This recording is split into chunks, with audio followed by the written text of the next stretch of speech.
قیدیوں کے جیل توڑ کر فرار ہونے کے واقعات تو سامنے آتے رہتے ہیں، مگر کوئی بھی اتنا دنگ کر دینے والا نہیں ہو سکتا جو لگ بھگ 6 دہائیوں قبل پیش آیا تھا۔ در حقیقت اس واقعے کے ہر دور کا سب سے بے خوف اور خطرناک ترین جیل توڑنے کا واقعہ مانا جاتا ہے، کیونکہ وہ قیدی ایسی جیل سے فرار ہوئے جو ایک جزیرے میں تھی اور وہاں سے کنارے تک پہنچنے کے لیے 2 کلومیٹر کا فاصلہ تیر کر طے کرنا پڑتا تھا، جو بالکل بھی آسان نہیں تھا۔ یہ واقعہ امریکی شہر سان فرانسسکو کے ساحلی علاقے سے 2 کلومیٹر دور ایک جزیرے میں واقع الکیٹرز جیل میں 1962 میں پیش آیا تھا۔ وہ جیل جہاں سے کوئی بھی بھاگنے میں کامیاب نہ ہو سکتا تھا، بلکہ کوشش کرنے والے زیادہ تر افراد پکڑے گئے یا مارے گئے۔ یہ جیل امریکہ کی سب سے سیکیورٹی والی جیل تھی، مگر حیران کن طور پر 1962 کو 3 قیدی فرینک مورس، جان انگلین اور کلیرنس انگلین وہاں سے فرار ہونے میں کامیاب ہو گئے اور پھر کبھی ان کا نام و نشان بھی نہ مل سکا۔ در حقیقت یہ 3 نہیں 4 افراد تھے، مگر اپنی کوششوں میں کامیاب نہ ہو سکا، جو کہ ان کا چوتھا ساتھی تھا۔ ایسا مانا جاتا ہے کہ فرار کی منصوبہ بندی 1961 کے آخر میں بنائی گئی تھی اور کئی ماہ تک وہ چمچوں کے ذریعے دیوار میں سرنگ بناتے رہے۔ فرار کی رات بس ایک بات غلط ہوئی اور ان کے چوتھے ساتھی کے کمرے کا وینٹ کھولنے میں مشکل پیش آئی اور اسے اپنے ارادہ منسوخ کرنا پڑا۔ اسی سے تفتیش کاروں کو فرار کی متعدد تفصیلات حاصل ہوئیں۔ انہوں نے چمچے کی دھار کو جیل کی دیواروں پر استعمال کر کے بھاگنے کی جگہ بنائی اور اپنے کمروں میں کاغذ سے بنی ہوئی ڈمیوں کو چھوڑا اور 12 فٹ کی 2 خاردار تاروں والی دیوار کو پھلانگا اور شمالی مشرقی کنارے والے حصے میں پہنچے۔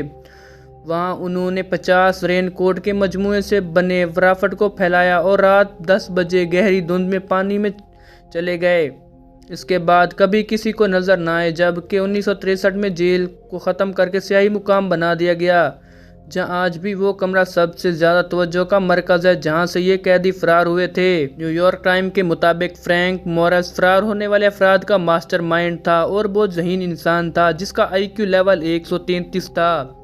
وہ ڈکیتی کے جرم میں 14 سال کی سزا پر جیل میں آیا تھا، جبکہ جان اور کلیرنس انگلینڈ دونوں بھائی تھے اور وہ بھی ڈکیتیوں پر 15 اور 10 سال کی سزا کاٹ رہے تھے۔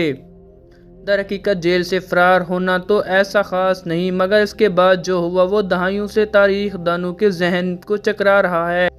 ان مغرور قیدیوں کو پھر کبھی تلاش نہ کیا جا سکا، بلکہ کوئی سراغ بھی نہ مل سکا، جس کے باعث متعدد افراد حیران ہیں کہ وہ سان فرانسسکو کے متلاطم پانیوں میں ڈوب کر گر گئے ہوں گے یا زندہ کنارے تک پہنچنے میں کامیاب رہے ہوں گے۔ لگ بھگ 6 دہائیوں تک امریکی تفتیش کاروں نے ان خوش قسمت یا بد قسمت قیدیوں کے فرار کے نتیجے پر خاموشی اختیار کیے رکھی، یہاں تک کہ ایف بی آئی نے 1979 میں کیس کو اس نتیجے کے ساتھ بند کیا کہ یہ قیدی پانی میں بچنے میں کامیاب نہیں ہو سکے ہوں گے، مگر یو ایس مارشل سروس نے تاحیال ان مغرور قیدیوں کو مطلوبہ افراد کی فہرست میں شامل کر رکھا ہے۔ ان کے حوالے سے نئی واقعاتی شواہد بھی سامنے آتے رہتے ہیں۔ جب فرار کے بعد اگلے دن ان کی تلاش شروع ہوئی تو رین کوٹ رافٹ کی باقیات اور پیڈرلز کو اینجل آئی لینڈ میں دریافت کیا گیا، جو الکیٹرز کے شمال میں 2 میل دور تھا، جبکہ ایک پلاسٹک بیگ کو بھی دریافت کیا گیا جس میں انگلینڈ برادرز کا ذاتی سامان تھا، جس کے بعد حکام کا ماننا تھا کہ وہ تینوں ڈوب گئے ہوں گے۔ اس طرح حکام کے مطابق اس رات اس جگہ سے قریبی کوئی ڈکیتی یا گاڑی چھیننے کا واقعہ پیش نہ آیا۔ 2003 میں ڈسکوری چینل کے ایک پروگرام میں دکھایا گیا کہ اس فرار ہونے کا امکان کتنا ہے اور دریافت کیا کہ ایسا کرنا بالکل ممکن ہے۔ اسی طرح 2011 میں نیشنل جیوگرافک کے ایک پروگرام میں پیروکار کے ایسے نشان کو دکھایا گیا جو اس رافٹ سے دور جا رہے تھے، جبکہ اس وقت کے حکام کے بیانات کے برعکس انہوں نے دریافت کیا کہ وہ فرار کی رات اس کے علاقے میں گاڑی کو چرایا گیا تھا۔ مگر 2018 میں C B S San Francisco نے ایک خط کو شائع کیا جو مبینہ طور پر انگلینڈ نے 2013 کو تحریر کیا تھا۔ اس خط میں لکھا تھا کہ میرا نام جان انگلینڈ ہے، میں جیل سے جون 1962 کو اپنے بھائی کلیرنس اور جان مورس کے ساتھ فرار ہوا تھا۔ میں اب 83 سال کا ہوں اور کینسر کا شکار ہوں۔ اس رات ہم سب بمشکل بچ گئے تھے۔ یہ خط 2013 میں سان فرانسسکو پولیس کو بھیجا گیا، مگر اس تحقیقات کے لیے خفیہ رکھا گیا۔